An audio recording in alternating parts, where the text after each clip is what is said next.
हमारी political editor Aditi Dagar इस समय न्यूज रूम से कनेक्टेड है। अदिति, सुशीला कार्की के नाम पर लगभग सहमति बनती हुई नजर आ रही है। भ्रष्टाचार को लेकर के कई आधिकारिक तौर पर उन्होंने फैसले भी लिए जब अपने कार्यकाल में वो थी।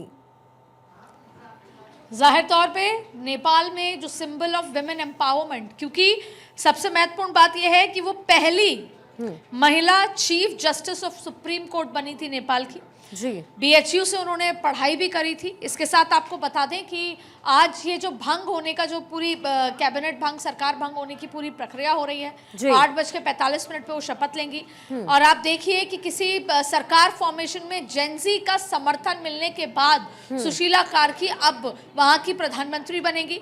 राष्ट्रपति की तरफ से, सेना की तरफ से और जेनजी की तरफ से तीनों की सहमति के बाद सुशीला कार्की अब वहां की राष्ट्रपति प्रधानमंत्री बनने वाली हैं। 7 जून 1952 नेपाल में उनका जन्म हुआ। आपको बता दें लॉ ग्रेजुएट हैं, पॉलिटिकल साइंस मास्टर डिग्री की है।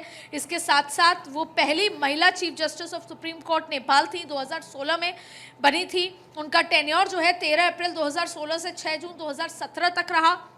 और उनके काम का अगर उस लिहाज से समझें तो फिर integrity, strong stance against corruption, जिसकी वजह से जेनजी सड़कों पे उतर के ये नहीं देख रहा था कि वो एग्जिस्टिंग प्राइम मिनिस्टर से लड़ाई लड़ रहा है या पूर्व प्राइम मिनिस्टर से, क्योंकि नेपाल में जिस तरीका का जो कंबाइंड करप्शन, 3 जनों ने आपस में ही मिलके सरकार चलाई, आपस में ही मिलके करप्शन हुआ और शायद ऐसा लग रहा था जैसे कोई इंटरनल पॉलिटिकल बिजनेस चल रहा हो। बिल्कुल। और जो अगर विपक्ष और पक्ष की लड़ाई है तो पक्ष विपक्ष मिलकर सरकार बना के अपने फैमिली बिजनेस चला रहे हो, इस तरह की सरकार थी। और उसके बाद जेनजी का प्रोटेस्ट, अब ये बात अलग है कि हम गहराई में जाएं तो उसके पीछे की वजह क्या थी, लेकिन फिलहाल आपको बता दें इंटेग्रिटीज, करप्शन के खिलाफ उनका जो रुख है और बोल्ड जजमेंट्स के लिए वो जानी जाती हैं। और यही वजह है कि आज उनको अब 8:45, उससे पहले वो तमाम जो प्रक्रिया है पूरा लोकसभा भंग होने की, संसद भंग होने की, वो हो जाएगी। राष्ट्रपति की तरफ से सहमति आ चुकी है। और इसकी बड़ी बात है कि उन्होंने कंट्रोवर्सी भी कई झेली है, जिसमें इम्पीचमेंट मोशन 2017 में उन्होंने झेला। उसके अलावा पॉलिटिकली मोटिवेटेड था ये इम्पीचमेंट 2017 का, और बाद में उस मोशन को ड्रॉप किया गया क्योंकि बहुत क्रिटिसिज्म सरकार को झेलना पड़ा उस पॉलिटिकली मोटिवेटेड जो इम्पीचमेंट था। और उसके अलावा आपने देखा कि विमेन एम्पावरमेंट जो नेशनल जुडिशरी में, नेपाल की जुडिशरी में देखा गया उनके चेहरे के लिहाज से, तो अब वो देश की प्राइम मिनिस्टर, एक बहुत बड़ा डेवलपमेंट है। भारत 24 अपने दर्शकों तक सबसे पहले बात बता रहा है।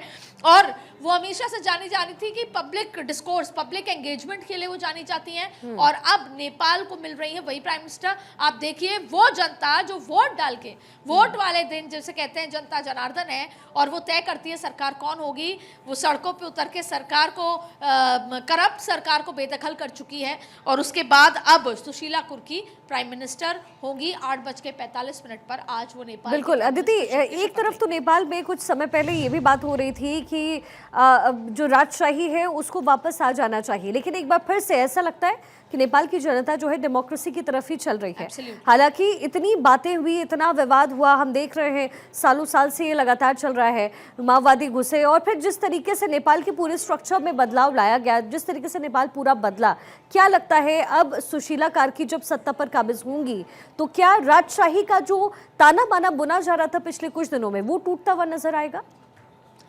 बिल्कुल, देखिए बीच में इस तरह की मांग भी उठी थी, पर जैसे करप्शन और दूसरी बड़ी बात है कि वो जो पारिवारिक बिजनेस, जो पॉलिटिक्स एक परिवार का बिजनेस हो गया था, वो एक इतना मोटिवेट हो चुकी है जनता कि उनको चाहिए कि वो कम से कम नौकरियां, इसके साथ साथ एजुकेशन, जो एक बेसिक गवर्नेंस होती है, वो उनको चाहिए। और यही वजह है कि ना ही राजशाही और ना ही करप्ट पॉलिटिशियंस यहाँ पर होंगे।